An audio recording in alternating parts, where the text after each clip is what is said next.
기도하겠습니다. 사랑의 하나님 아버지 감사합니다.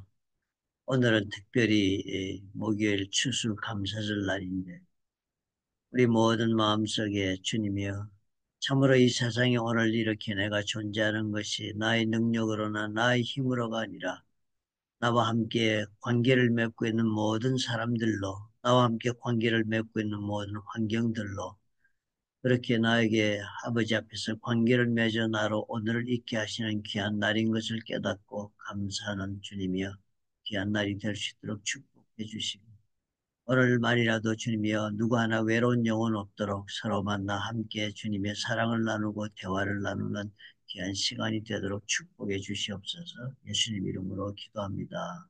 아멘. 11월 28일입니다. 사무엘상 17장 1절부터 16절의 말씀. 우리 다윗과 골리앗의 얘기를 모르는 사람은 아마 없을 것입니다. 예수를 믿지 않는 사람도 다윗과 골리앗의 얘기를 다 알는 유명한 역사적 사건이죠. 이것도 신화가 절대 아닙니다. 그때 이야기가 오늘 이제 시작이 됩니다. 오늘 읽은 부분은 이스라엘 사람들이 아직도 사울의 인도하에 있는 이스라엘 사람들입니다. 그런데 블레셋 사람들이 쳐들어옵니다. 블레셋 사람들이 그들의 군대를 모으고 싸우고자 해서 먼저 전쟁을 블레셋이 걸어옵니다. 언제나 블레셋은 그랬습니다. 왜냐하면 블레셋과 그 당시 이스라엘의 관계는 블레셋은 해변 지경에 살면서 농사를 짓지 못했습니다.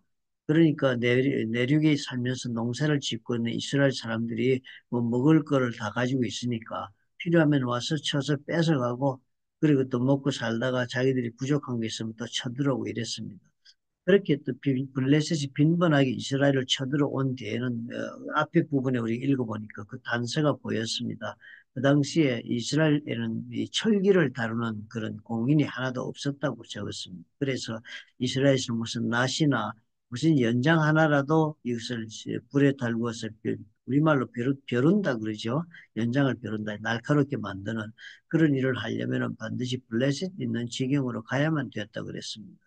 그리고 사울이 왕이 되었을 때도 요나단이나 사울이나 창을 가지고 있고 칼을 가지고 있었지 백성들은 무기가 없었습니다. 철기를 다루지 못했습니다. 아직도 이스라엘 사람들은 청동기 말기를 살고 있었고 이 블레셋 사람들은 철기 문화에 벌써 깊숙하게 진입해 있었기 때문에 철기 무기를 당해낼 수가 없었습니다. 그러니까 근본적으로 블레셋 군대가 무기가 강했습니다. 그러니까 필요할 때마다 쳐들어오지요. 그리고 블레셋 사람들이 본래 이 유래가 아마 해쪽 속인 것으로 그렇게 추정이 되는데요. 모든 해양민족들입니다. 그 국가가 망하자 해양민족으로 다 그냥 그걸 쫓아나고 지중해 연안을 다니면서 전쟁을 해서 먹고 사는 족속으로 변했습니다. 그래서 팔레스타인들이 애국까지도 침공을 하는 그런 사람들이 한 부분이 되어 있었습니다. 그랬으니까 전쟁이 얼마나 자주 있었겠습니까? 그러니까 쳐들어왔으니까요. 사울과 이스라엘 사람들이 모여서 엘라 골짜기에 진치고 블레셋 사람들을 대해 전열을 벌였다. 블레셋 사람들은 이쪽 산에 섰고 이스라엘은 저쪽 산에 섰고 그 사이에는 골짜기가 있었더라. 상상이 되죠, 그죠? 옛날 전쟁의 모습이 이렇습니다. 서로 대치할 때, 그죠? 서로가 평원이든 어디 마주하게 되면서 각각의 자리를 잡고 거리를 두고 진을 서로 상대방에게 향하여 치를 것입니다. 그렇게 싸움을 도두는데 싸움을 하는데 블레셋 사람들이 진행해 싸움을 도두는 자가 왔는데 그의 이름은 골리앗이요. 그랬습니다. 골리앗은 아주 거인이다 하는 것을 머리에 노투 핀을 갑옷 입고 온몸에 그 갑옷으로 만든 그 갑옷의 무게가 노스로 5,000세겔이다. 상당히 뭐 온몸을 철로 다 감아서 무슨 활을 쏘아도 맞을 데가 없을 만큼 칼이었습니다. 다리에는 놋 각반을 쳤고 어깨 사이에는 놋 단창을 메었다.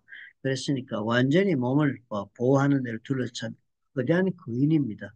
창자루가 배틀째 감고 창날은 철 600세겔이며 방패든 자가 앞서 행한다. 그런 사람이 그냥 방패든 자가 앞에 누가 방패를 들고 나오고 이 사람은 큰 창자를 들고 온몸을 철로 감싸고 그렇게 나와서 이제 이렇게 제안을 한 것입니다. 뭐 우리 군대끼리 싸울 거 없다. 대표가 나오라. 우리하고 나하고 싸워서 너희 대표가 나를 죽이면 그러면 우리가 다 너희들이 종이 되겠고, 만약에 너희 대표가 나한테 죽으면 너희들이 다 우리 종이 되도록 하자. 전쟁 복잡하게 하지 말자. 그러면서 이 사람이 그냥 그럴 정 전쟁을 하니까 뭐 상대방 뭐 하게 할 말 다 하고 뭐 사기를 꺾기 위해서 여러 말 하겠죠. 블레셋 사람이 또 이르되 내가 오늘 이스라엘의 군대를 모욕했으니 그러니까 뭐 별의별 모욕을 다 했겠죠 이제. 그런데 뭐 욕을 했으니까 옛날의 전쟁은 벌써 이 신들과의 전쟁이라 그러지 않았습니까? 그러니까 전쟁하기 전에 제사부터 지내고 그 신들이 전쟁을 해준다라고 믿는 때였기 때문에 전 그 이스라엘 군대를 모욕했다는 뭐 이스라엘 신도 모욕하고 이스라엘 전체를 모욕했습니다. 나와 더불어 싸우게 하라 그랬습니다. 그런데 온 블레셋 사람이 이 말을 듣고 놀라 크게 두려워하니라. 엄청나게 놀랐죠. 왜냐하면 이 사람을 상대할 사람이 없지 않아요. 그런데 그럴 때에 이제 상황을 적기로 오늘 본문을 보니까 뭐라고 하고 있습니까? 이세라 하는 사람이 이야기가 나옵니다. 다윗이 이세의 아들이 사라 이세의 아들이었는데 여덟 아들이 있는 중에 막내였습니다. 그런데 이세의 그 세 아들은 사울을 따라 싸움에 나가 있고 싸움에 나간 세 아들이 이름이 나옵니다. 그리고 다윗은 막내니까 그때 우리 아버지 어제 그저께 다 말씀 보니까 이제 사울이 성령을 받아가지고 다윗이 성령을 받아가지고 성령이 떠난 사울을 도와주러 왔다 갔다 하면서 수금을 치면 사울이 악령이 사로잡히면 가서 수금을 치고 그렇게 또 성령의 사람인 다윗이 가서 성령의 힘으로 사울을 안정시켜주고 하는 일들을 해서 사울이 아주 다윗을 사랑해서 가까이 두고 있고자 했습니다. 오늘 보니까 다윗은 사울에게로 왕래하고 있었네, 집에서. 그러면서 베들레헴에서 그의 아버지 양을 쳤다 그러니까 사울은 아직도 기름 부음 받았지만 양을 치면서 사울을 왕래하면서 섬기고 있는 그런 때였습니다. 이런 셋업을 지금 오늘 읽은, 오늘은 얘기가 여기까지 전부입니다. 그러니까 우리가 얘기를 너무 넘어가지 말고 이 부분에서 묵상을 하십시다. 다윗과 블레셋 얘기, 골리앗 얘기를 안다고 그냥 끝까지 쭉 나가면 오늘의 분량을 묵상할 것을 넘쳐서 하니까 너무 지나친 부분을 보지 말고 주어진 부분에서만 우리가 이야기를 합시다. 오늘 비주어진 부분에서 묵상을 하다 보니까 상황을 지금 우리가 보아는 오늘 어떻게 해요? 이스라엘 백성들에게 절대로 자신들이 감당할 수 없다는 절망을 주는 그런 위기 상황이 준비된 그런 장면을 봅니다. 그때 이제 다윗이 소개가 되기 시작합니다. 그러니까 오늘 얘기는 이런 위기 상황을 우리가 알려주면서 누구도 감당할 수 없는 상황 속에 지금 하나님의 기름 부으심을 받은 성령의 감동을 입은 하나님이 택한 하나님의 앞으로 왕을 세우기로 하나님의 기름 부으신 다윗이 등장하는 이야기가 나옵니다. 이 어느 한 인간을 하나님이요. 하나님이 정말 귀하게 쓰고 세우고 그리고 하나님의 뜻을 그 인생에 펼치고 그래서 하나님의 나라의 역사를 만든 일에 하나님이 그 인간을 사용하고자 할 때는 반드시 하나님이 이렇게 그 상황을 그 사람 앞에 먼저 그 사람이 성령 기름 부음을 받은 다음에 하나님이 택하시고 그리고 성령의 기름 부으심을 줘 감동을 있게 한 다음에 그 사람이 완전히 성령의 인도하심을 받도록 만든 다음에 그 사람 앞에 이런 위기의 상황을 만들어 나갔습니다.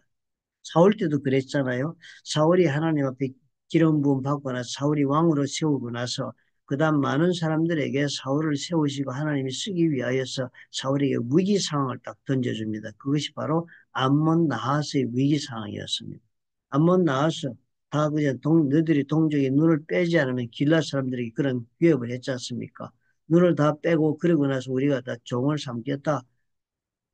협상은 없다. 그런 암몬 나하스의 위기 상황에 사울이 왕이 되자마자 그런 위기 상황을 만나가지고 전쟁에 나가게 됩니다. 그러니까 사울은 그때는 어떻게 해요? 자기 힘으로서는 절대로 가능한 일이 아니어서 불가능한 위기 상황이 사울에게 주어지고 그것을 통해서 사울이 하나님의 능력으로 극복하여서 하나님의 세우시는 왕이 되는 자리에 가는 하나님이 원하시는 사람으로 빚어져가는 그런 단계에 들어가지 않았습니까? 그러니까 그 나머지 모든 상황을 주을 때도 사울은 하나님이 뜻 가운데 그 과정 위기 상황을 다루지 않았고 자기의 뜻 가운데 위기 상황을 다루었기 때문에 하나님은 사울과 더 함께 할 수 없다라고 결론 내고 사울을 하나님 원하시는 그런 위대한 왕으로 만드는 일을 다 중단하셨습니다. 우리말로 다 쉽게 바꾸면 하나님이 사울에 대한 인생의 계획을 그 다음 다른 각도로 바꾸셨던 것입니다. 다윗도 오늘 보니까 똑같은 그런 과정에 들어가네요. 먼저 다윗이 하나님 앞에 어떻게 택함을 입었습니다. 그리고 성령의 기름 부음을 충만하게 받아서 하나님의 사람이 되었습니다. 그리고 다시 다윗을 성령의 사울과의 그런 관계 속에 불러들이는 그런 관계를 맺게 하고 인도하여서 이 위기 상황으로 들어올 수밖에 없는 연결점을 하나님이 이미 만들고 계시네 보죠. 다윗에게 지금 이런 무한 위기 상황을 주시는 것은 뭐예요? 앞으로 이 다윗을 하나님이 원하시는 사람으로 빚어서 쓰시기 위한 그런 하나의 하나님께서 역사하시는 인간을 만들어가는 방법인 것입니다. 오늘 우리가 이것을 보면서 깊이 우리 자신의 인생을 돌아봅시다. 저와 여러분이 예수를 믿게 된 것이 그냥 우리가 믿었다고 생각한다면 그건 오산이라고 성경이 가르쳐 주지 않습니까?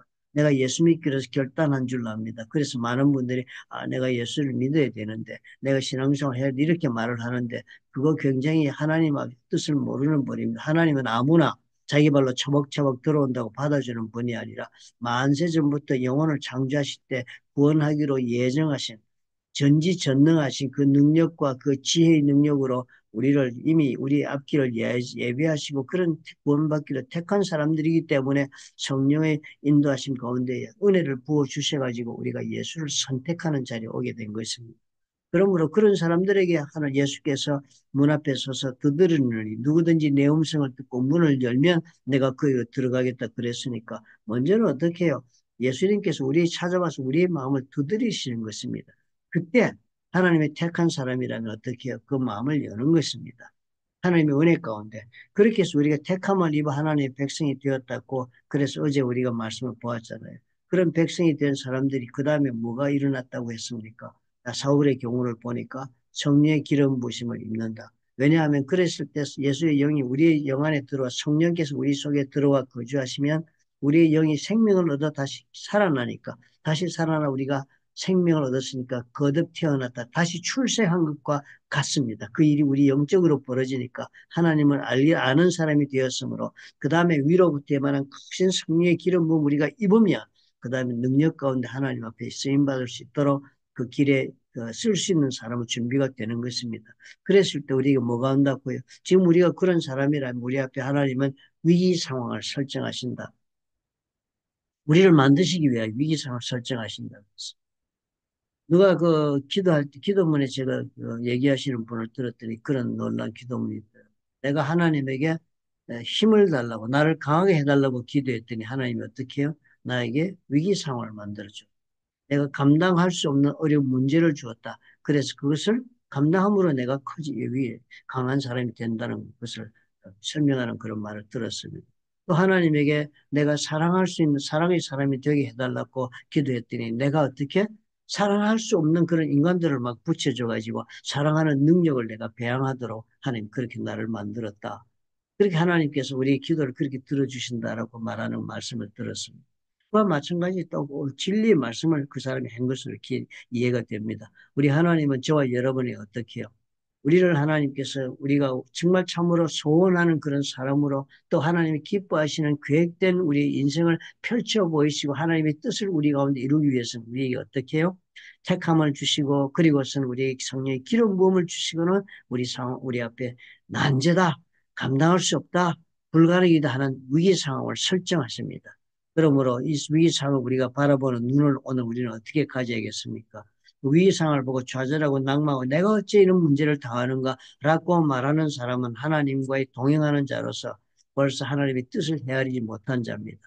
세상의 풍조를 따라가고 있는 한 우리는 하나님의 우리가 변화됨이 없어서 몰포시스 우리 하나님 앞에 전혀 영적으로 다른 거듭난 사람이 되지 못해서 하나님이 기뻐하시고 선하시며 완전한 뜻이 무엇인지를 분간하지 못해가지고 위기상황을 이해하지 못하는 것입니다. 그러므로 오늘 우리가 이 말씀을 보고 하나님 앞에 기도하면서 위기상황을 보며 하나님의 뜻을 찾는 우리가 될 수 있도록 우리 그렇게 하나님 앞에 기도하는 사람이 되도록 하십시다. 나 앞에 하나님 위기상황을 주지 않으시면 아마도 나를 하나님 쓰실 일이 없어서 주지 않으시는 일인지도 모른다라고 우리는 생각하는 것이 하나님에게 부름받고 기름 부음 받은 성도의 그런 삶에 대한 자세가 되어야 되지 않을까 생각이 듭니다. 오늘도 나에게 사랑할 수 없는 사람을 주신 위기 상황을 주시고 오늘 나에게 용서할 수 없는 위기상을 주시고 오늘 내가 감당할 수 없는 물질적인 위기상을 주시고 할 때 이 위기상을 통하여서 하나님은 어떻게 해요? 나로 하여금 하나님의 사람이 되도록 변화시키시고 또 능력 가운데 하나님이 빚어가시는 그런 사람으로 만들어가는 그런 준비상을 지금 하나님 나 앞에 셋업해 주셨구나. 그럼 우리가 어떤 마음으로 그 위기상을 보아야 하겠습니까? 감사함으로. 우리 하나님 앞에 감사함으로 그리고 담대함으로 우리 하나님의 영의 의지, 성령의 의지하고 그 문제를 바라보고 기도하며 그렇게 도전할 수 있는 우리가 되어야 하겠다 하는 생각이 듭니다. 오늘 추수감사절인데요, 여러분. 많은 가족들이나 친구들 혹은 누구를 만나서 같이 식사를 하고 시간을 보내고 혹은 아니면 혼자서 계시더라도 오늘은 이 말씀을 깊이 생각합시다. 하나님께서 나에게 주신 모든 상황을 내가 감사함으로 한번 도전의 제목으로 삼아서 우리 하나님 앞에 내가 지금 이 단계에서 도약하는 인물로 변화될 수 있는 기회를 삼자라고 우리가 기도할 수 있다면 좋은 날이 될 수 있겠습니다. 좋으신 아버지 하나님 감사합니다. 은혜를 주옵소서. 내 눈앞에 놓여 있는 문제 아닌 것들이 무엇이 있겠습니까? 이제까지 살아면서 매일 닥치는 것이 문제라고 우리는 이야기하고 나누며 살았던 것이 한두 가지가 아닌데 그 모든 것이 사실은 하나님이 나를 하여금 빚으셔서 하나님이 원하시는 사람으로 내 인생의 새로운 계획을 펼칠 때 감당할 수 있는 사람으로 만들어 주시기 위하여 던져주신 위기 상황, 즉 나를 강하게 만들기 위한 도구인 것을 아버지 수단인 것을 깨닫게 주님 도와주시옵소서. 용기를 가지고 감사함으로 오늘의 어려운 문제를 바라볼 줄 아는 우리가 되어서 주님이 계획하신 놀라운 삶을 살아가는 우리가 복된 삶을 살 수 있도록 허락해 주옵소서. 예수님 이름으로 기도합나이다. 아멘. 감사는 내가 꼭 무엇을 원하는 것을 얻어서 감사할 것이 아니라 내가 정말 하나님께서 계획하신 인생을 살 수 있는 사람이 된 것, 그것보다 더 감사한 게 어디 있겠습니까? 내가 누군데? 아무것도 아닌 나야. 아무것도 아닌 나인 것을 알지 않습니까? 그런데도 하나님 만들어 가시며 세우신다니 얼마나 감사합니다. 좋은 추수 감사절 보내시기 바랍니다.